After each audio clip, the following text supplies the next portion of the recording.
Semoga nggak jadi lemot. Oke. Jadi hari ini kita masih membahas mengenai surface and subsurface drainage. Melanjutkan yang minggu lalu ya. Jadi kalau minggu lalu kita kan udah belajar tentang drainase jalan raya, khususnya jalan bebas hambatan atau jalan tol gitu ya. Nah, kalau minggu lalu kita ngebahas surface drainage-nya, hari ini kita akan lebih fokus ke subsurface drainage-nya jalan raya atau jalan tol itu sendiri. Jadi pembahasannya masih mengenai highway drainage, mengenai impacts of road on river morphology, jadi efek dari adanya jalan tersebut terhadap sungai yang ada di sekitar, sama mengenai koefisien permeability sama transmissibility. Jadi si subsurface drainage ini erat sekali kaitannya dengan permeabilitas dan transmissibilitas tanah, karena dia ada letaknya sendiri di bawah tanah ya, karena namanya subsurface, jadi dia tidak ada di permukaan tapi di subpermukaan.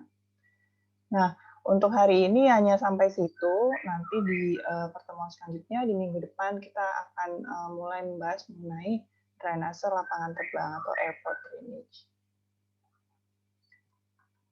Ya, jadi yang pertama yang saya bahas di sini adalah mengenai impact dari adanya konstruksi jalan terhadap suatu morfologi suatu sungai. Gitu. Jadi dengan adanya jalan ini, misalnya ketika kita membuat jalan lalu jalan itu melewati sungai, otomatis kita butuh adanya jembatan untuk melalui sungai tersebut. Jadi kalau mau bikin jalan terus ada sungai, biar jalannya nggak putus, ya satu-satunya cara adalah pakai dengan jembatan.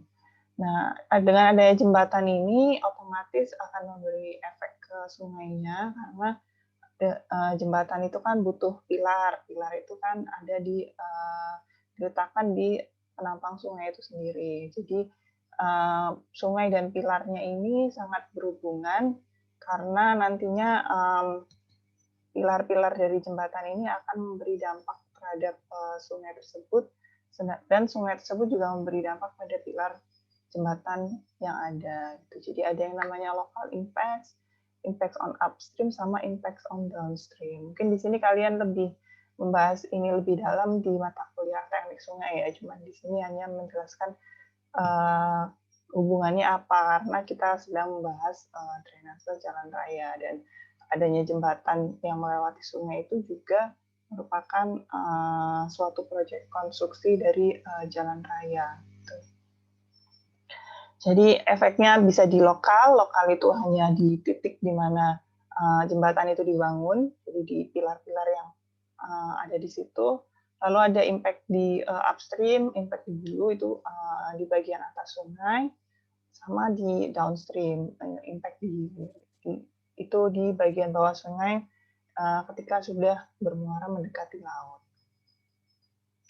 Nah, efeknya sendiri bisa dilihat seperti ini ya. Jadi misalnya ada pilar suatu jembatan yang bentuknya tabung ini, ada yang namanya bridge core atau ini ya, erosi dari dasar permukaan sungai terhadap pilar jembatan tersebut. Jadi kalau misalnya ada sebuah pilar jembatan, lalu sungai tersebut memiliki aliran dari kiri ke kanan, ini arah alirannya, otomatis gaya yang diakibatkan oleh aliran tersebut akan membuat dasar penampang sungainya itu terkikis ya, namanya bridge core. Jadi ini bentuk erosinya adalah seperti ini. Jadi ketika aliran sungai tersebut menabrak pilar jembatan, dia akan menghasilkan seperti gerakan melingkar gitu, dan menghasilkan seperti erosi berbentuk semi lingkaran di dasar sungainya, dan otomatis ketika terjadi erosi di satu tempat akan terjadi sedimentasi di tempat lain. Jadi di sini dia ada cekungan, terus di beberapa jarak setelahnya akan terjadi pengendapan gitu. Jadi sedimennya terbawa mengikuti arus. Nah, bridge core ini jika terjadi terus-menerus dan tidak di maintenance, jadi kalau maintenance-nya sendiri itu biasanya ada normalisasi ya. Jadi kalau di normalisasi itu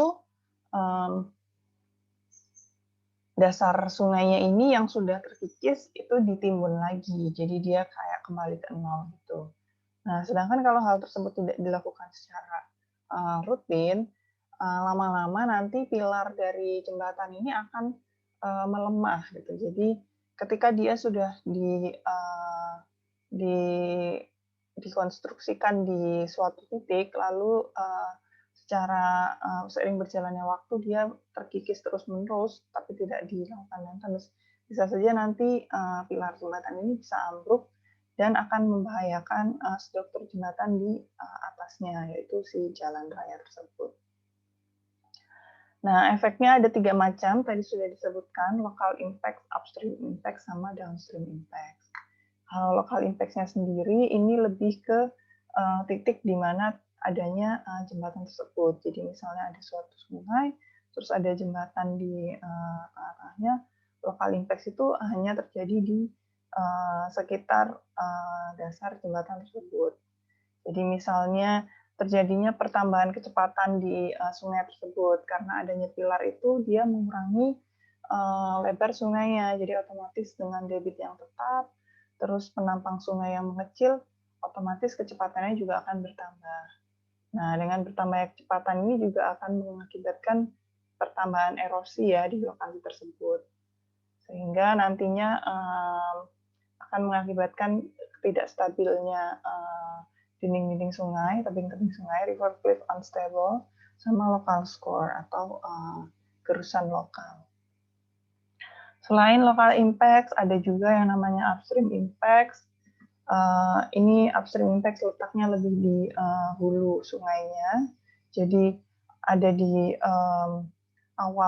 awal sungai tersebut, gitu ya.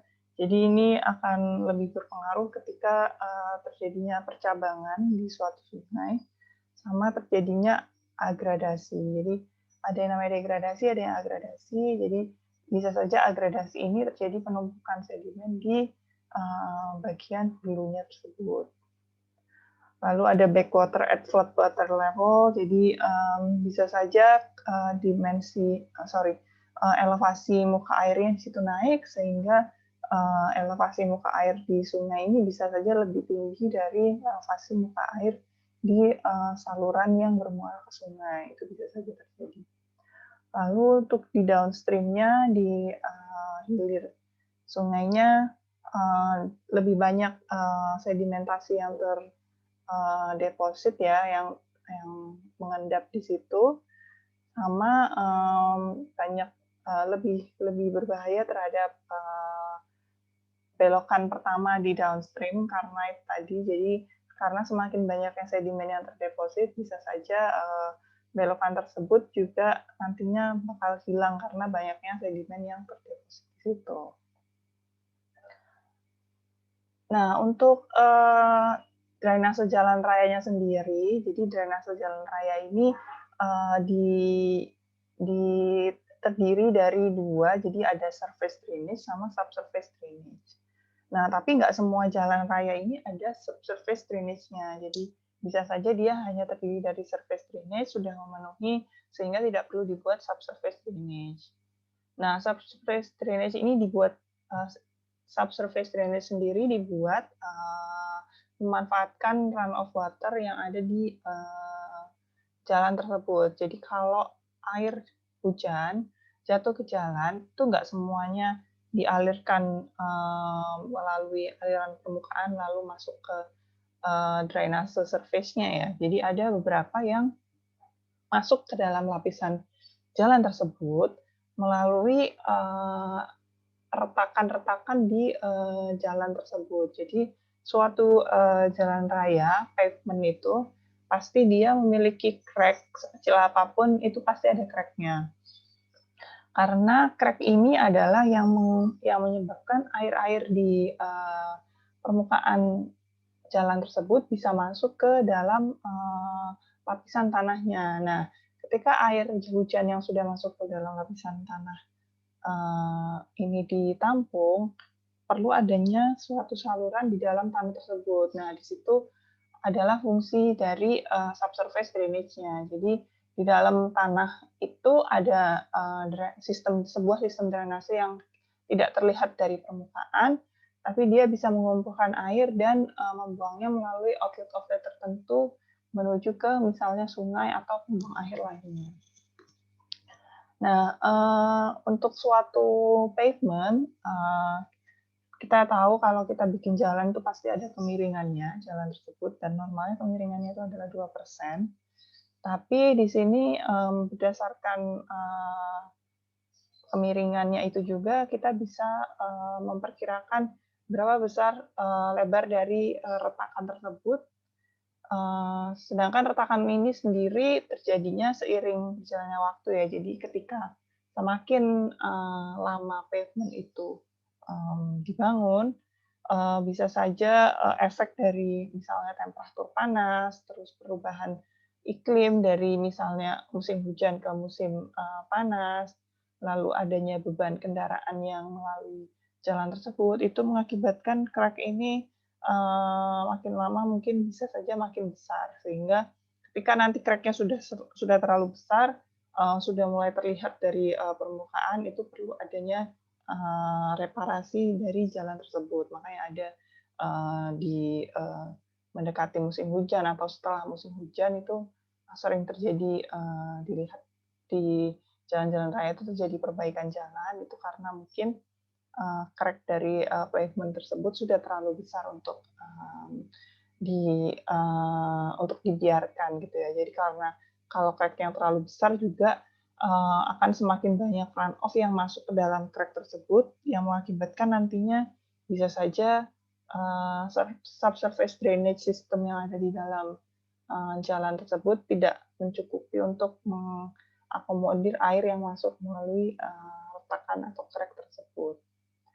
Jadi jika pavement slope-nya sekitar 1-2%, itu kemungkinan crack width-nya hanya 0,35 inci, dan persentase air yang masuk ke dalam crack tersebut dari permukaan jalannya adalah sekitar 70-76%. Nah, bagaimana beban kendaraan ini bisa merusak permukaan jalan raya? Jadi ada yang namanya tekanan hidrostatis atau hydrostatic pressure. Saya rasa kalian semua sudah tahu mengenai hal ini ya. Jadi tekanan yang diberikan oleh air jika dia mengenai suatu struktur bangunan gitu kan. Jadi air yang ada di permukaan jalan raya ini semakin lama akan semakin membuat struktur jalan tersebut lemah. Ya, jadi makanya tujuan dari drainase jalan raya itu adalah membuang air secepatnya. Jadi semakin cepat semakin baik, karena semakin lama air tersebut dibiarkan menghilang akan semakin merusak kekuatan jalan tersebut atau pavement weakness. Nah, di kondisi dari air ketika sudah jenuh,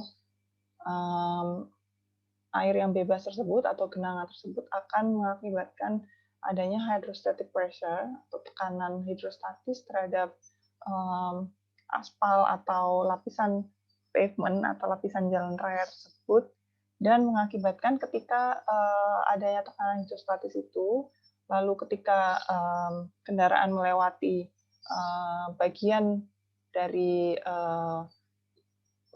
wilayah yang terkena hydrostatic pressure atau wilayah yang mendapat genangan air tersebut, itu akan semakin merusak dan melemahkan kekuatan jalan tersebut. Jadi kalau dilihat di gambar yang sebelah kanan ini ya, jadi sebelah kiri itu jalan ketika tidak dibebani, jadi normalnya bentuknya seperti itu, jadi kayak lurus aja gitu, jadi ada aspal, ada pavement, lalu di bawah lapisan aspalnya itu ada lapisan agregat, terus di bawahnya baru lapisan tanah. Sedangkan ketika jalan tersebut memiliki genangan di atasnya, otomatis di atas ini ada tekanan hidrostatis. Jadi ada hydrostatic pressure di dalam agregat base ini karena adanya genangan itu akan mengakibatkan tekanan hidrostatis di dalam lapisan agregatnya. Nah, dengan adanya tekanan hidrostatis itu, ketika jalan tersebut dilewati oleh sebuah kendaraan, di sini ada ban mobilnya ya, otomatis akan terjadi penambahan beban di situ. Jadi ketika sudah terkena beban hidrostatis terus ditambah dengan beban kendaraan, bisa saja terjadi defleksi dari lapisan agregatnya yang bahkan bisa memberikan dampak juga ke lapisan tanah di bawahnya. Nah, ada defleksi ini yang mengakibatkan kalau kalian misalnya lewat jalan raya terus jalannya kok rasanya kayak ini ya, bergelombang gitu ya, jadi kayak jalannya naik turun nggak rata. Itu juga bisa jadi akibat dari adanya hydrostatic pressure yang tersimpan di lapisan agregat ini, lalu dia dilewati oleh beban kendaraan yang terlalu besar, sehingga nantinya lapisan permukaan jalannya itu udah nggak rata lagi, tapi bisa saja bergelombang. Tuh. Nah, untuk mencegah hal tersebut, diperlukan adanya subsurface drainage di suatu sistem drainase jalan raya.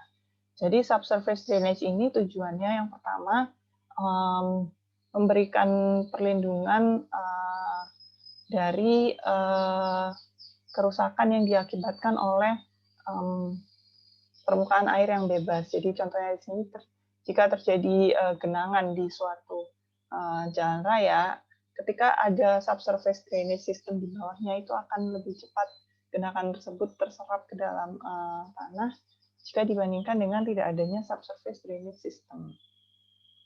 Lalu yang kedua, mencegah adanya permukaan air dari dalam tanah yang masuk ke dalam permukaan jalan ya. Jadi air di dalam tanah. Jadi kalau lapisan jalan tadi kan sebelum aspal itu ada agregat, sebelumnya lagi ada tanah.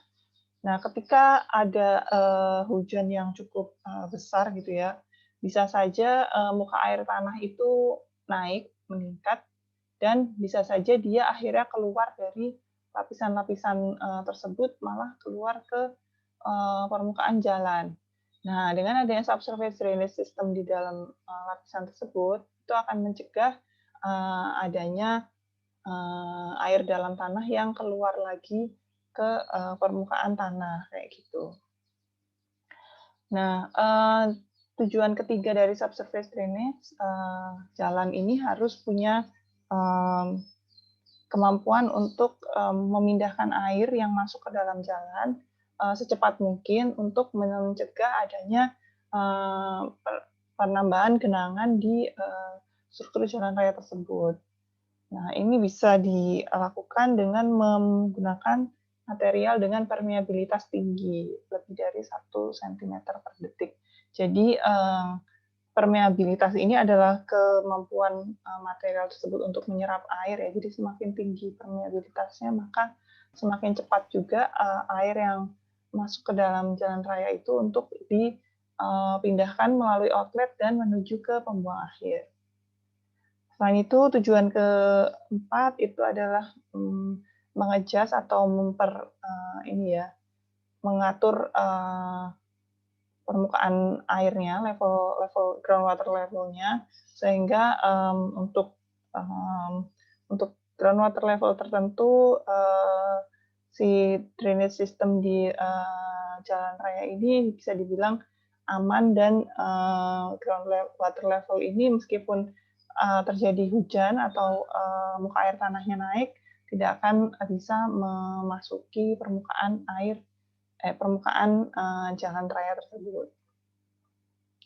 Tapi tidak selamanya subsurface drainage ini dibutuhkan. Jadi yang utama tetap surface drainage, drainase permukaan gitu ya, yang kemarin sudah kita bahas, yang berada di tepi-tepi jalan. Jadi ada yang namanya side ditch sama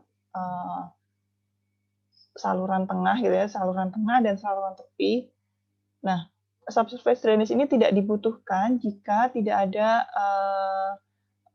groundwater level yang terlalu tinggi, jadi permukaan air tanahnya tidak terlalu tinggi, atau tidak adanya aliran-aliran anak sungai di sekitar jalan tersebut. Lalu subsurface drainage ini juga tidak dibutuhkan ketika area dari jalan raya tersebut itu cukup bisa menyerap air ya. Jadi misalnya dari tepi-tepi jalan rayanya sendiri itu banyak sekali lahan-lahan yang mudah menyerap air seperti lahan terbuka hijau, terus pokoknya lahan-lahan yang memiliki nilai C yang rendah itu berarti kan dia lebih mudah menyerap air. Ini subsurface drainage ini tidak terlalu dibutuhkan. Lalu jika hujan di daerah tersebut itu cenderung rendah ya, jadi hujan tahunannya itu kurang dari 20 sampai 25 cm, maka subsurface drainage ini tidak terlalu dibutuhkan.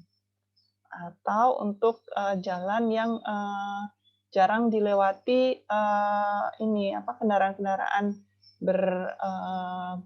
berbeban tinggi atau berbeban berat, itu kendaraan heavy vehicles. Jadi otomatis subsurface drainage ini tidak perlu diadakan karena ketika jalan tersebut tidak sering dilewati beban yang berat, maka hydrostatic pressure yang ada di jalan tersebut otomatis tidak terlalu merusak permukaan jalan tersebut. Lain halnya ketika kalian membuat di jalan tol itu kan sering dilewati, maksudnya semua kendaraan bisa lewat jalan tol gitu ya. Jadi itu lebih akan sering dilewati kendaraan beban berat atau heavy vehicles. Jadi seringnya subsurface drainage ini di jalan-jalan seperti itu. Nah, prinsip dari subsurface drainage sendiri, jadi dari tadi kita udah ngebahas konsepnya, kenapa kita butuh subsurface drainage, kapan kita nggak butuh subsurface drainage, terus subsurface drainage itu ada di mana gitu ya. Sekarang kita akan mulai ke bagaimana mendesain subsurface drainage itu. Jadi hitungan-hitungannya, lalu angka-angka yang bisa digunakan, grafik-grafiknya. Jadi yang penting dari subsurface drainage itu adalah drainage layer-nya harus dibuat dari agregat yang sudah ditentukan ukuran-ukurannya.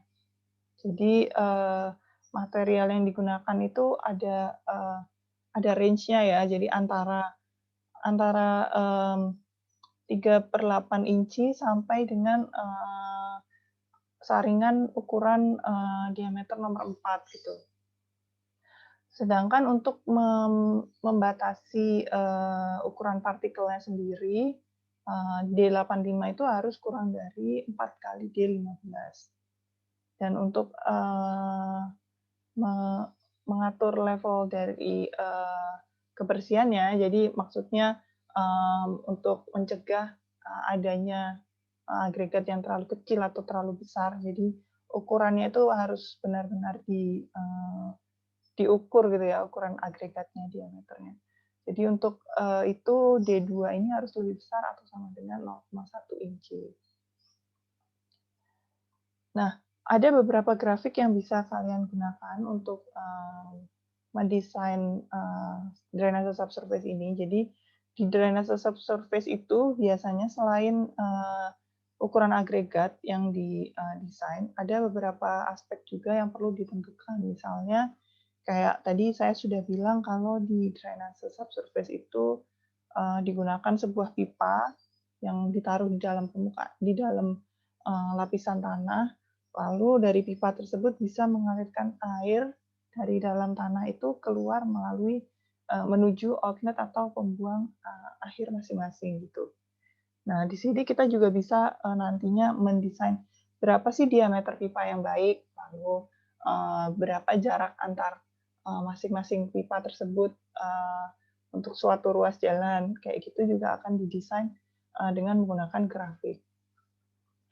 Nah, untuk grafik ini digunakan ketika kalian mendesain berapa ukuran agregat yang bisa digunakan. Jadi untuk grafik-grafik ini nantinya ukurannya memang dalam satuan bukan metrik ya, karena yang membuat aturan ini adalah dari Amerika basisnya. Jadi otomatis satuannya juga bukan satuan metrik, bukan satuan internasional. Jadi lebih ketika satuan panjang dia lebih sering menggunakan feet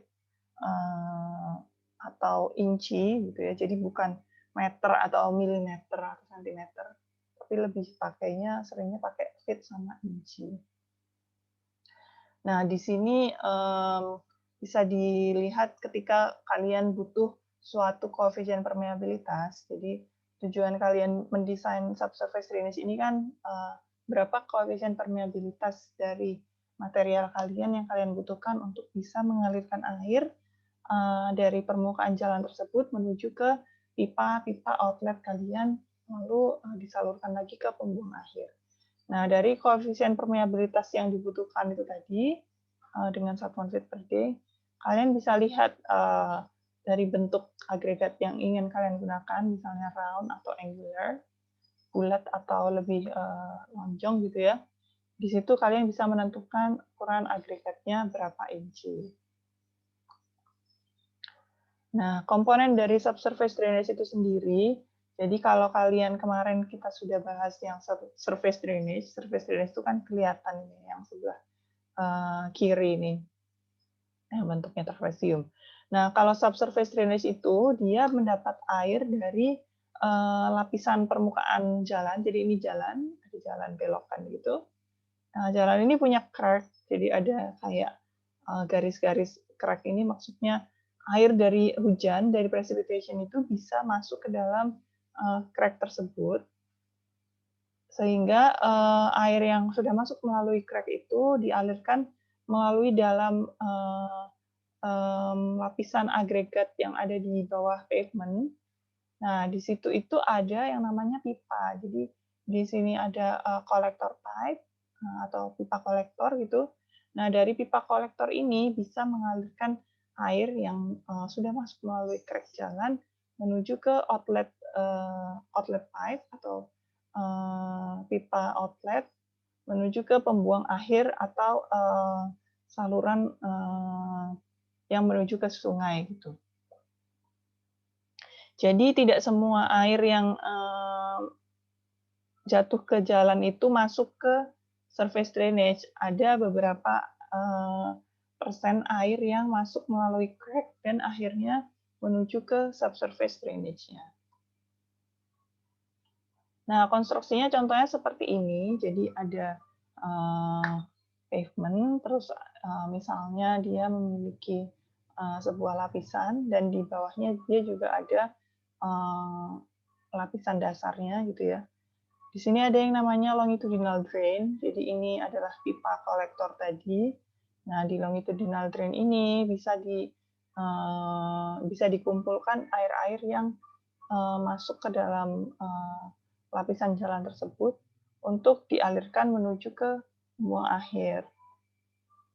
Selain itu, airnya juga bisa didapat dari permukaan air tanah ya. Jadi ketika permukaan air tanah itu lebih tinggi daripada longitudinal drain tersebut, otomatis nantinya permukaan air tanah itu akan menyesuaikan adanya longitudinal drain ini dan nantinya kelebihan air tersebut juga bisa dialirkan menuju ke pembuang akhir gitu. Jadi contohnya untuk suatu ruas jalan seperti ini, kalau yang atas itu hanya satu sisi saja. Kalau yang B ini ada di dua sisi longitudinal drain-nya. Sedangkan untuk yang ketiga ini ketika jalan tersebut memiliki dua ruas. Sehingga longitudinal drain-nya ada di masing-masing titik gitu ya. Jadi ada 3. Nah, konstruksi drainase subsurface ini ketika ada sumber air yang ditemukan di bawah jalan tersebut seperti apa gitu. Jadi misalnya kalian membuat jalan untuk yang di gambar A ini, jalan itu kan pasti elevasinya lebih tinggi daripada sekitar-sekitarnya ya, untuk mencegah jalan tersebut terkena banjir. Jadi sering sekali jalan ini juga dijadikan batas daerah aliran sungai, karena otomatis ketika air tersebut jatuh ke jalan, dia akan mengalir ke tepi-tepi jalan tersebut, karena jalan tersebut adalah memiliki elevasi yang lebih tinggi dibanding sekitarnya. Nah, ketika kalian membuat jalan di sini, terus ternyata tiba-tiba di bawah fondasi jalan kalian itu ada sebuah sumber air, jadi kayak ada anak sungai kecil gitu, local high spring. Anak sungai kecil yang bisa mengalirkan air dari sungai yang lebih besar menuju ke pembuang akhirnya gitu. Jadi perlu adanya saluran di sini yang bisa mengakomodir aliran air di bawah jalan tersebut, supaya jangan sampai aliran air ini tidak sampai ke pembuang akhir, tapi juga jangan sampai aliran air ini mengganggu permukaan jalan kalian. Nah, di situ perlu adanya subsurface drainage ketika kalian membangun jalan di lokasi seperti itu. Jadi contohnya kalau dilihat dari atas seperti ini, jadi ada timbunan ya. Jadi toe of fill ini adalah kaki dari timbunan, dari masing-masing timbunan. Jadi kalau jalan ini kalian lihat dari samping seperti gambar A, kalau kalian lihat dari atas itu seperti gambar B. Jadi ada misalnya ada anak sungai di bawah jalan kalian, di sini kalian butuh adanya saluran gitu ya di sekelilingnya, nantinya akan dialirkan menuju ke outlet drain dan keluar ke pembuang akhirnya. Contohnya bisa seperti yang gambar B atau di gambar C ini ada drain pattern dengan bentuk herringbone ya, atau duri ikan gitu ya. Jadi di sini misalnya kalian memiliki sumber air di titik yang melingkar ini, lalu kalian alirkan sumber air tersebut dengan menggunakan pattern dari sebuah sistem drainase. Terus di sini kalian gabungkan juga dengan sumber air lainnya. Jadi ketika kalian memiliki dua sumber air, lalu bisa kalian sambungkan juga ke outlet drain yang menuju ke pembuang akhirnya. Nah, jika jalan tersebut memiliki super elevasi atau kemiringan dua buah kemiringan di sebuah belokan gitu ya. Jadi jalan-jalan yang sering ada di jalan tol misalnya, bentuk drainase subsurface-nya seperti ini. Jadi kemiringannya sangat terlihat di sini. Jadi ada lapisannya juga masih sama, lapisan pavement. Lalu ada agregat di sini open graded base. Lalu di bawahnya ada filter yang lebih kasar lagi, dan ada kolektor pipe di situ. Nah, kolektor pipe inilah nantinya yang akan mengalirkan air yang mengalir dari crack yang ada di pavement ini menuju ke pembuang akhirnya. Jadi kalau di suatu jalan dengan super elevation curve ini, kolektor pipe-nya itu ada di berbagai titik ya, jadi nggak cuma satu titik. Ada kolektor pipe-nya ada di sini, terus beberapa meter setelahnya ada lagi, beberapa meter setelahnya ada lagi. Jadi dia di tiap ruas itu ada beberapa kolektor pipe. Nah, nanti jarak antar kolektor pipe berapa ini bisa ditentukan dengan menggunakan grafik juga. Jadi setelah kalian menentukan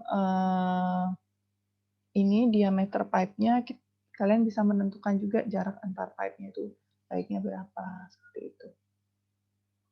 Nah, ketika di jalan dengan vertical curve, itu juga bisa dibuat subsurface drainage ya. Jadi di sini vertical curve maksudnya adalah ketika jalan tersebut memiliki kemiringan yang menuju ke satu titik. Jadi misalnya jalan itu kan harusnya dia punya kemiringan itu makin lama makin ke bawah gitu ya.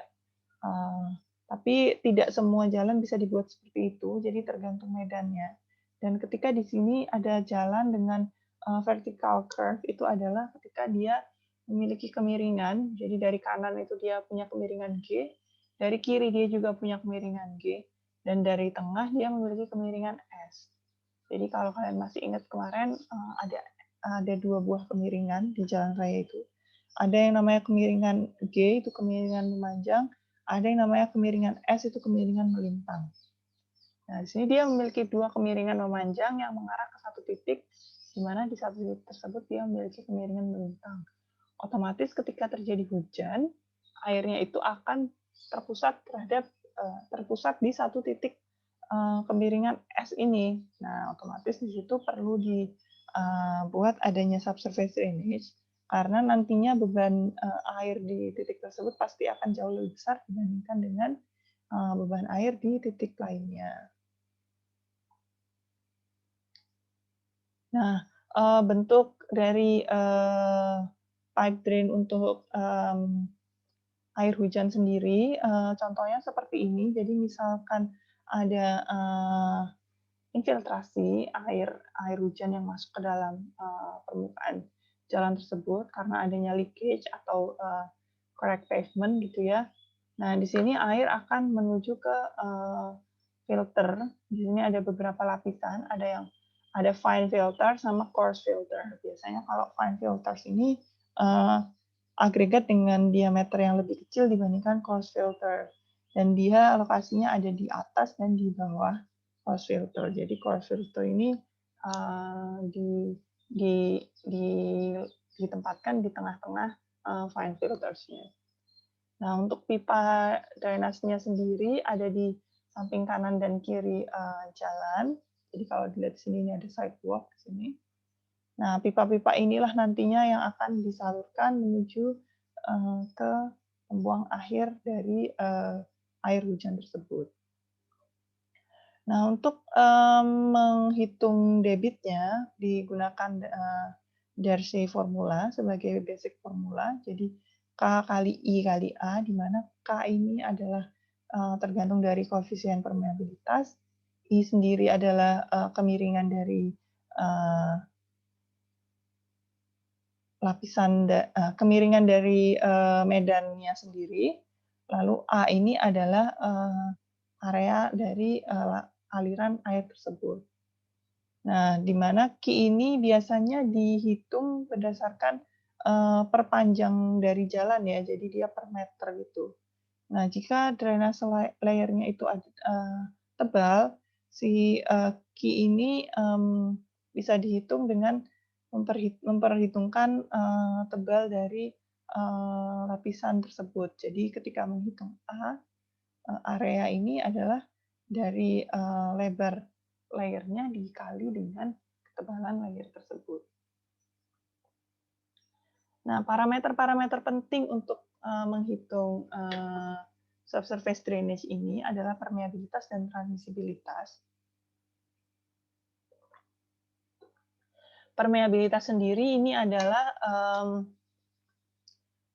suatu parameter yang dimiliki oleh sebuah lapisan drainase sehingga lapisan tersebut bisa mengalirkan air dengan kecepatan tertentu.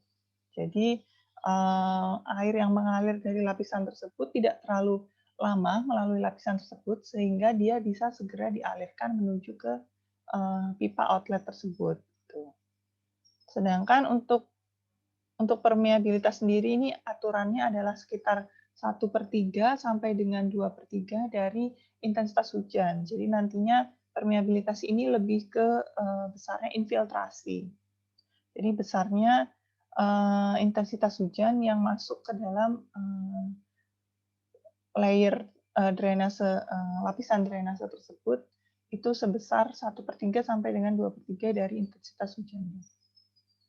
Sedangkan untuk transmisibilitas ini adalah parameter yang dibutuhkan untuk menentukan kemampuan permukaan drainase tersebut untuk mengalirkan air hujan. Jadi untuk mengalirkan air hujan dari suatu lapisan drainase diperlukan transmisibilitas yang tinggi juga.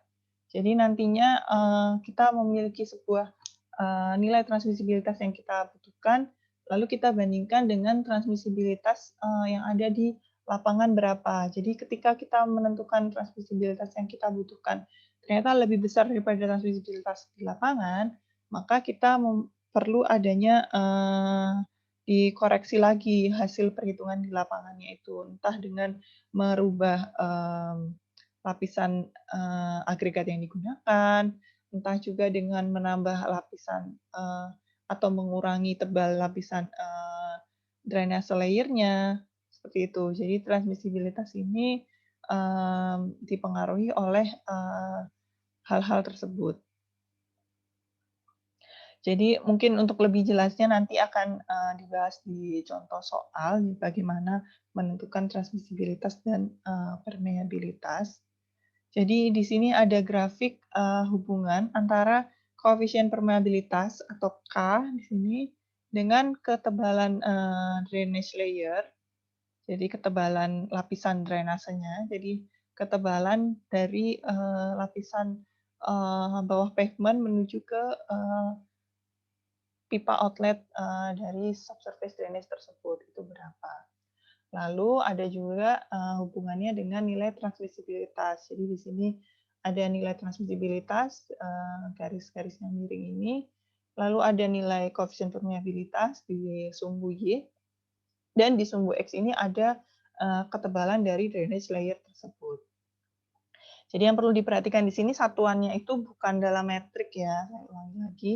Satuannya itu dalam feet atau dalam inci. Kalau di sini saya lihat ini feet semua. Jadi kalau koefisien permeabilitas feet per day, clear thickness ini feet, lalu transmisibilitas feet cubic per day. Jadi kalau transmisibilitas ini volume, sedangkan kalau permeabilitas ini lebih ke panjang ya. Jadi seperti menghitung kecepatan.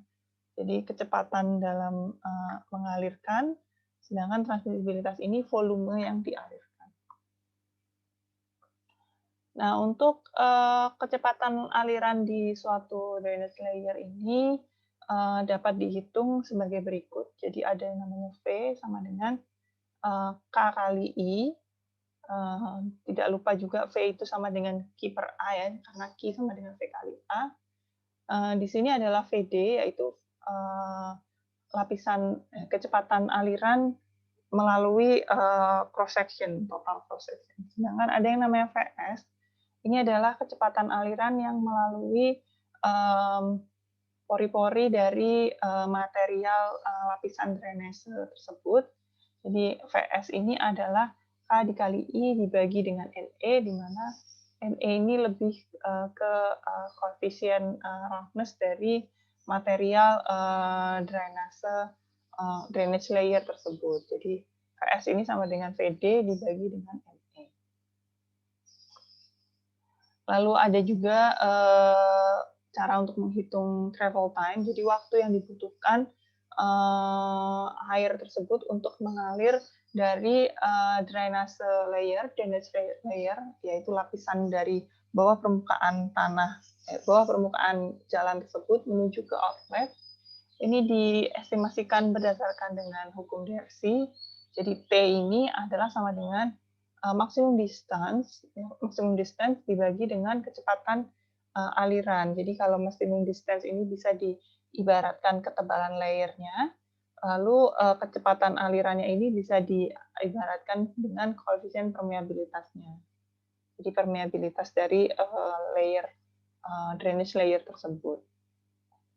Nah, kalau grafik ini digunakan ketika kalian menentukan berapa koefisien permeabilitas yang dibutuhkan untuk ngedrain atau mengeringkan drainage layer tersebut dalam 1 jam. Jadi ketika kalian memiliki nilai KB yang berbeda atau koefisien of permeabilitas yang berbeda dari grafik ini, itu berarti bisa jadi waktu yang kalian butuhkan untuk mengeringkan drainage layer tersebut adalah tidak sama dengan 1 jam. Jadi bisa lebih dari 1 jam atau malah kurang dari 1 jam. Itu nanti bisa dihitung. Tapi ketika kalian membutuhkan untuk mengeringkan drainage layer tersebut dalam 1 jam, grafik ini bisa dijadikan acuan. Namun ketika kalian mendapatkan hasil yang berbeda dengan hasil grafik ini, itu bisa dikonversi nanti menjadi kalian bisa mengetahui berapa jam sebenarnya yang dibutuhkan oleh drainage layer kalian untuk mengalirkan air sampai dengan dia kering. Hal ini juga dipengaruhi oleh adanya jumlah lajur ya. Jadi di sini ada 1, 2, 3, dan 4 lajur. Jadi ketika kalian memiliki jumlah lajur yang berbeda di jalan kalian, otomatis di grafik ini juga kalian butuh melihat garis yang berbeda. Selain itu juga ada kemiringan G. Jadi di sini kemiringan memanjang jalannya berapa. Itu juga mempengaruhi koefisien permeabilitas dari lapisan drainase kalian. Selain itu, bisa juga kalian perhitungkan di sini adalah hubungan antara koefisien transmisibilitas atau C. Jadi kalau koefisien permeabilitas itu KB, kalau koefisien of transmisibilitas itu adalah C, di mana C itu bisa dihitung dari KB dikali TB. Jadi karena satuannya C ini adalah volume, sedangkan satuannya KB itu adalah satuan panjang ya. Jadi kalau C ini adalah kubik per day, kalau KB itu adalah meter per day, gitu ya, feet per day. Nah, di sini ada rasio antara tebal drainage layer dengan kemiringan S-nya. Jadi kalau G itu kemiringan memanjang, S ini kemiringan melintang. Di sini kalian bisa melihat berapa koefisien transmisibilitas yang kalian butuhkan ketika kalian memiliki desain infiltrasi atau infiltration rate sebesar I, dan kalian memiliki tebal lapisan sebesar W, dan kalian memiliki kemiringan melintang sebesar S. Lalu grafik lainnya ada sebuah nomogram. Jadi di sini perlu diadakan ini ya, kayak dari sebelah kanan kalian nembak angka, sebelah kiri kalian nembak angka, lalu dilihat ketemunya di angka berapa, maka angka itulah yang kalian butuhkan. Jadi untuk nomogram ini digunakan ketika kalian mendesain pipa outlet.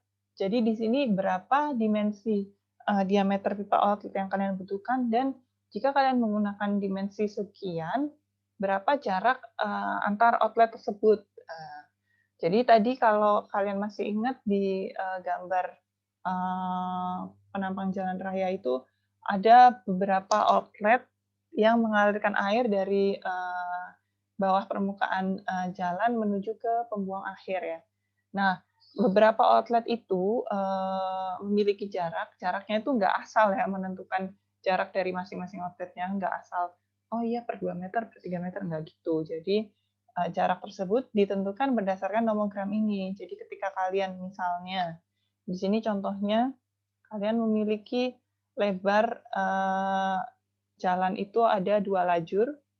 Jadi sebuah jalan dengan jumlah 2 lajur, kalian punya infiltration rate atau infiltrasi sebesar 1 inci per jam. Lalu kalian memiliki kemiringan G 0,01.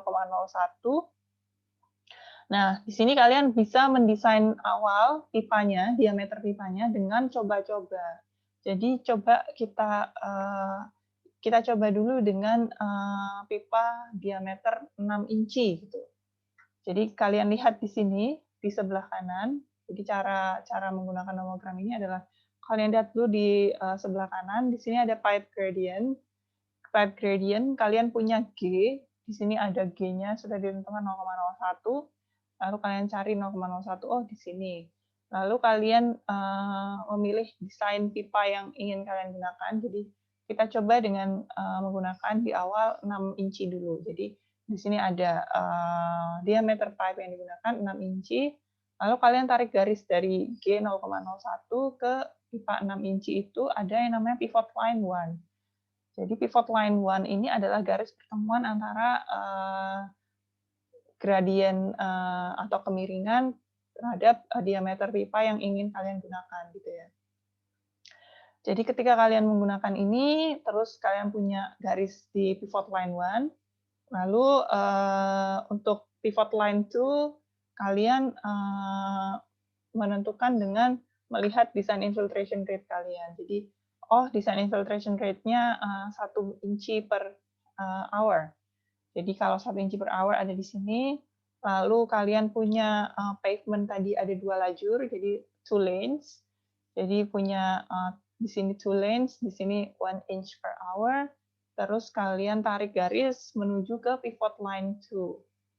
Sehingga kalian punya 2 titik, yang titik pertama di pivot line 1 kalian punya, lalu titik kedua ada di pivot line 2. Nah, dari pivot line 1 dan pivot line 2 ini kalian tarik garis. Nah, dari garis ini kalian akan mendapatkan besarnya jarak antar pipa outlet tersebut. Berapa jaraknya? Adalah sekitar kalau dari sini terlihat 900 feet. Sehingga ketika kalian menggunakan pipa dengan diameter 6 inci, kalian harus mendesainnya dengan jarak sekitar 900 feet antar outlet tersebut. Jadi antar pipa tersebut ada jarak 900 feet. Lain halnya ketika nanti kalian misalnya pakai diameter lain deh yang agak lebih besar gitu. Ketika kalian mengganti diameter tersebut, otomatis akan merubah pivot line first kalian, pivot line 1 kalian, sehingga nantinya perpotongan antara pivot line 1 dan pivot line 2-nya juga akan berbeda dan mengakibatkan jarak antar outlet yang berbeda pula. Jadi saling mempengaruhi ya diameter pipa dengan jarak antar pipa itu. Nah, selain itu, di sini ada perencanaan dari trench construction. Sejujurnya saya kurang paham trench itu apa bahasa Indonesianya, karena biasanya memang pakai kalimat trench ini, tapi trench ini lebih ke semacam ketika kalian menggali, lalu kalian mengisi galian tersebut dengan timbunan. Nah, timbunan ini adalah berupa ini ya, apa namanya, partikel-partikel atau material-material yang sudah ditentukan karakteristiknya. Jadi trench ini adalah bagian dari subsurface drainage system di mana pipa kolektor itu akan ditempatkan. Jadi ini pipa yang tadi kita hitung dimensinya dan jaraknya itu pipa kolektor ini gitu.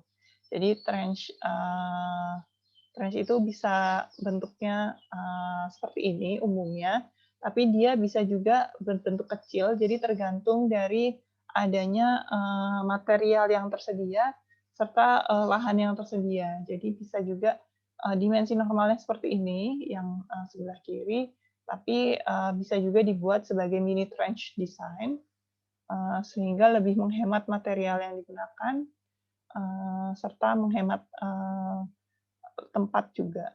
Jadi dia cenderung untuk dimensi pipa kolektor yang lebih kecil bisa pakai mini trench, tapi untuk pipa kolektor yang lebih besar, lebih dari 6 inci misalnya, 6 sampai 12 inci itu pakai yang dimensi trench yang normal. Nah, untuk menentukan koefisien permeabilitas dari material pengisi trench tersebut, jadi trench ini kayak galian, terus kalian butuh buat timbun gitu ya. Kalian butuh isi trench tersebut dengan material. Nah, material ini yang perlu ditentukan adalah koefisien permeabilitasnya, karena koefisien permeabilitas dari material ini yang menentukan bisa tidaknya air tersebut mengalir dari permukaan permukaan jalan menuju ke pipa outlet kalian yang ada di bawah sini. Jadi material trench ini adalah yang harus ditentukan koefisien permeabilitasnya. Nah, bagaimana menentukan koefisien permeabilitasnya? Itu juga dilakukan dengan menggunakan grafik ya. Jadi berdasarkan dengan infiltration rate yang kalian gunakan. Jadi design infiltration rate ini berdasarkan hujan desain berapa yang bisa masuk ke dalam jalan tersebut. Lalu dengan lebar dari trench-nya sendiri, jadi kalau dilihat di sini dia punya memiliki lebar gitu ya. Lalu selain itu juga dengan koefisien permeabilitas atau KF ini. Jadi B dikali K sama ada di sumbu Y, lalu di sumbu X-nya ada ketebalan dari trench-nya tersebut, atau ini yang di sumbu X ini adalah panjang dari pavement tersebut. Jadi jarak antar masing-masing outlet. Jadi itu dimasukkan ke dalam W. Lalu di sini ada infiltration rate. Jadi di sini kalian bisa menentukan besarnya B dikali K ini berapa. Putus-putus ya? Mungkin internetnya sedang tidak stabil.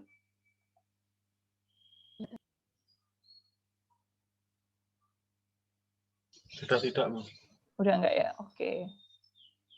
Ya, jadi contohnya, jadi tadi saya sudah menjelaskan beberapa macam grafik yang bisa kalian gunakan untuk mendesain ya.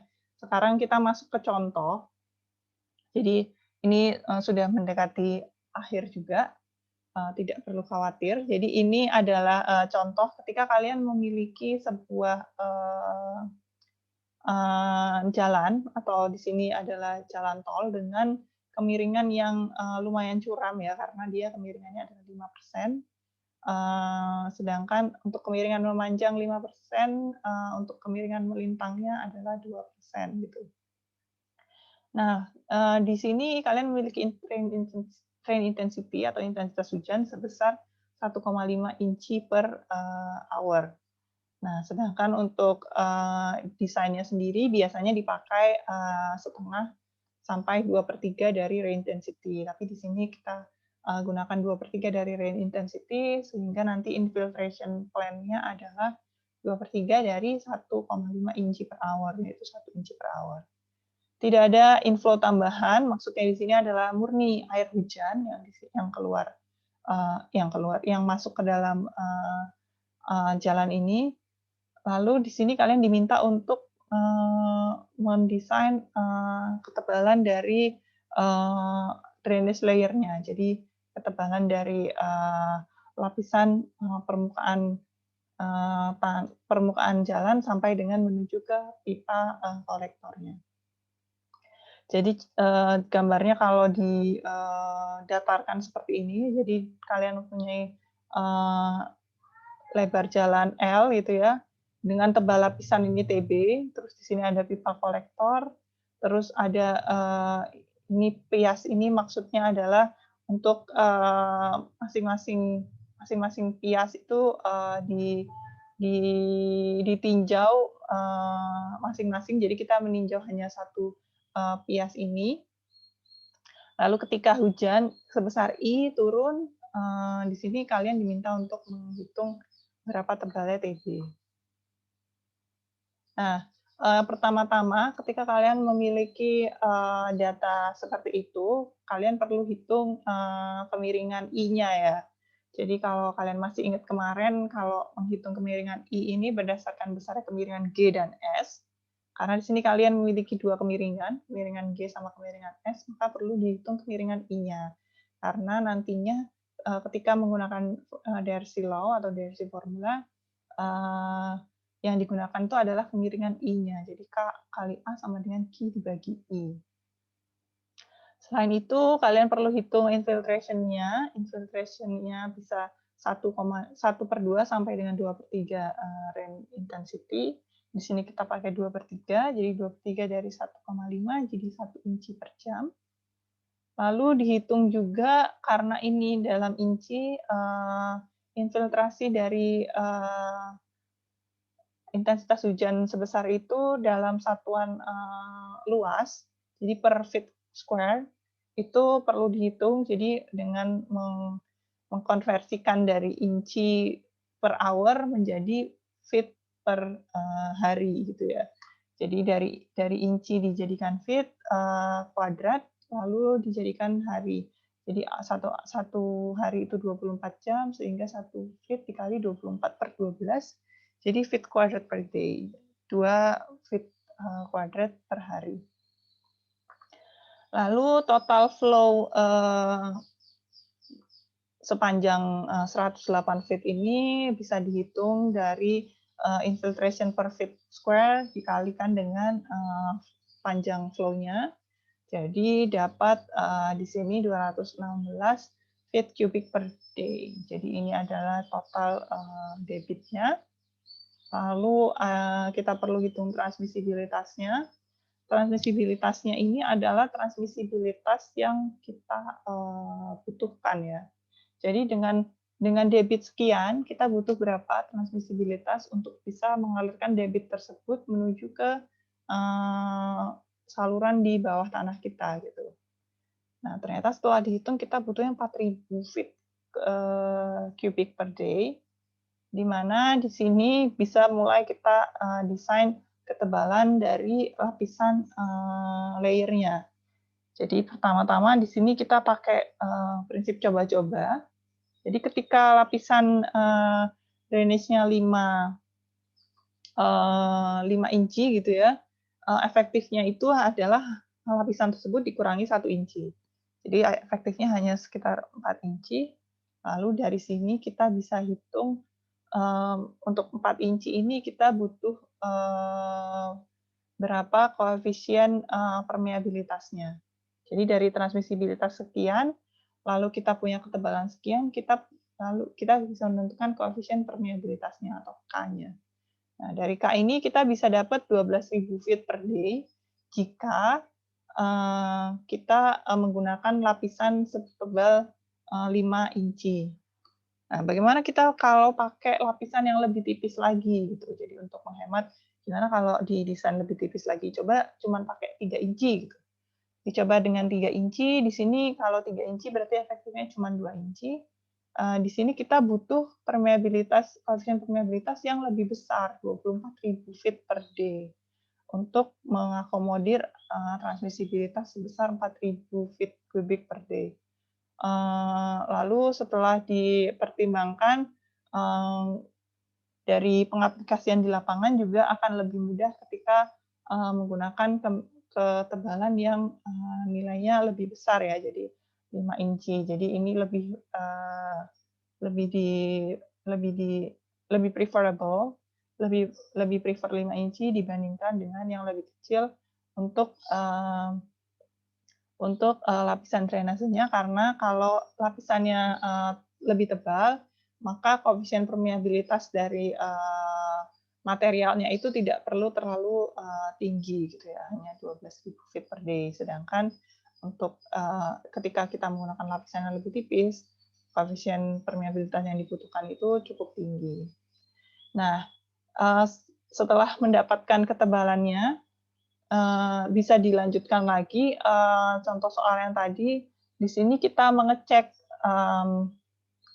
koefisien transmisibilitas yang kita punya tadi itu ketika kita menggunakan tebal efektif 4 inci gitu ya. Ketika kita menggunakan tebal efektif 4 inci, apakah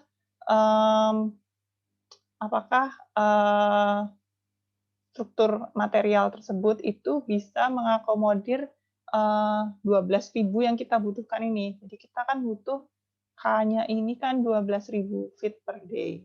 Lalu kita pakai ketebalan 4 inci.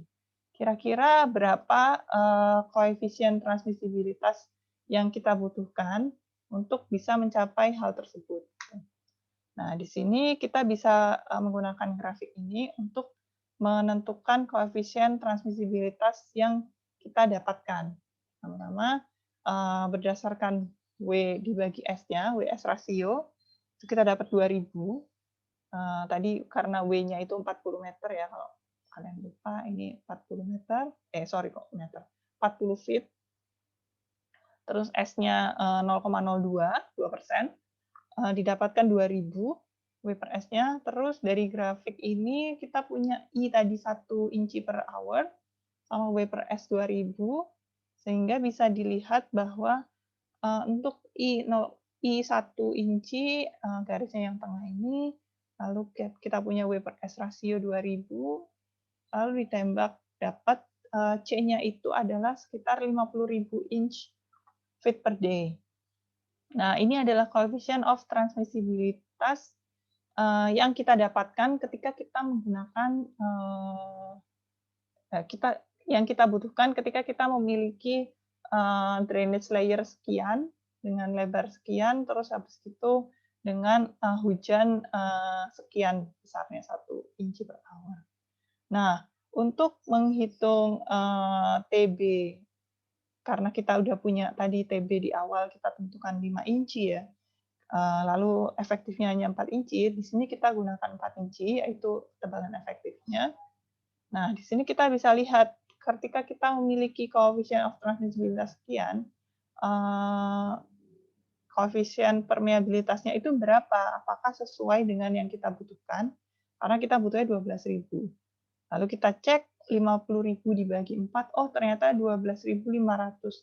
Ini masih lebih besar dari koefisien permeabilitas yang kita butuhkan, yaitu 12.000. Maka ini desainnya oke. Jadi drainage layer-nya punya kemampuan untuk mengalirkan air lebih dari yang kita butuhkan. Gitu.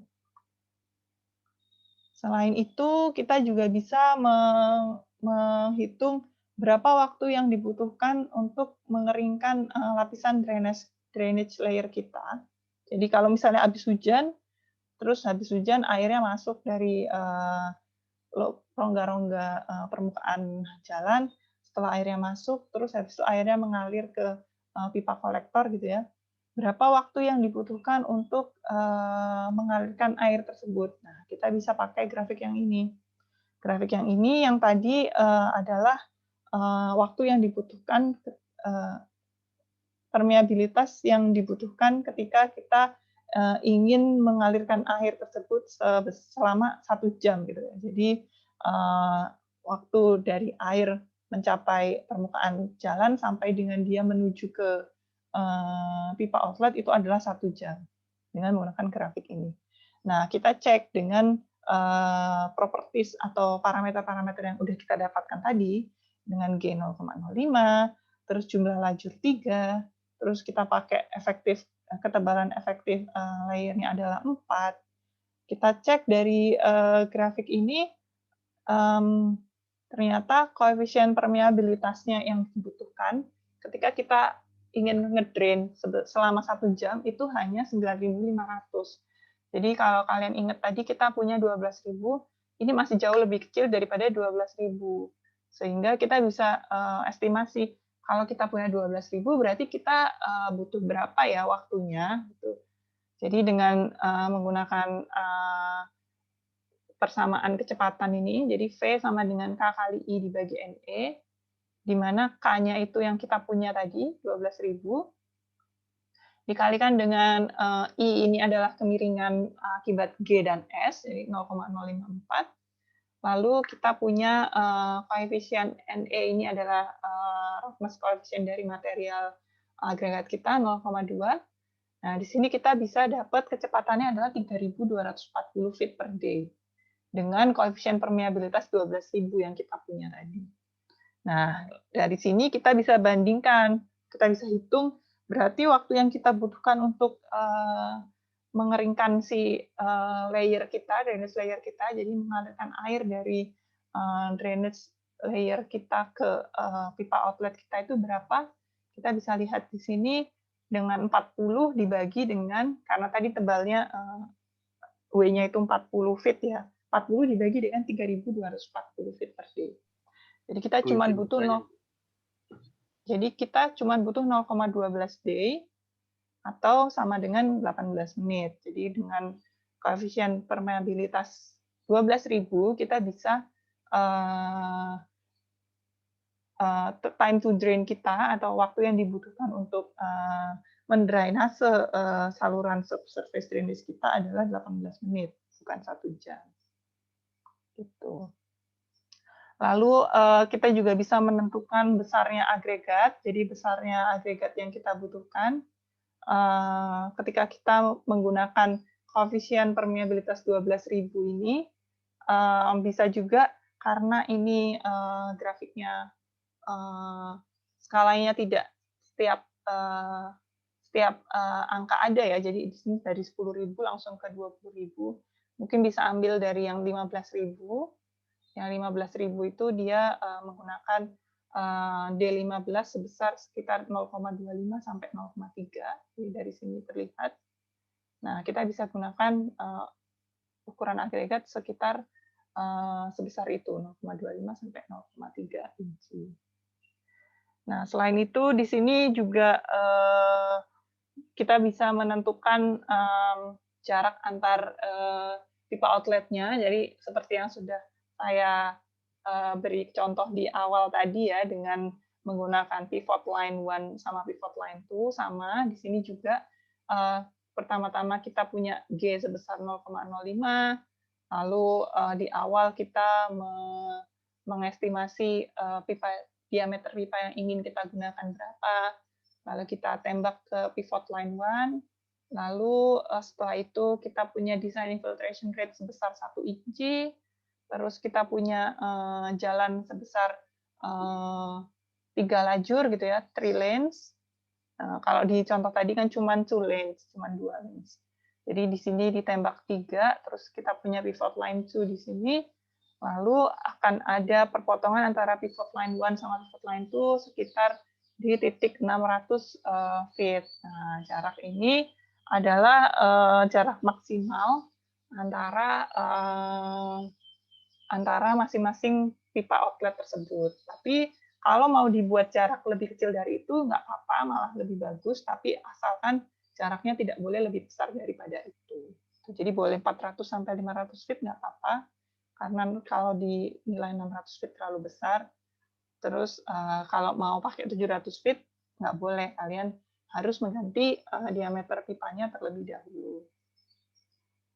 Nah, untuk materi drainase jalan tol, drainase jalan raya, yang terkait dengan subsurface drainage sudah habis sampai di situ. Jadi yang perlu diperhatikan di sini ada banyak sekali grafik yang bisa kalian gunakan untuk menentukan dimensi-dimensinya ya. Jadi di sini lebih ke penggunaan grafiknya. Saya harap kalian tahu bagaimana cara menggunakan masing-masing grafik tersebut untuk menyelesaikan permasalahan yang diberikan di soal. Jadi untuk minggu depan akan dibahas mengenai drainase lapangan terbang. Mungkin untuk materi hari ini ada pertanyaan dari kalian. Ini saya rekam. Matiin dulu deh.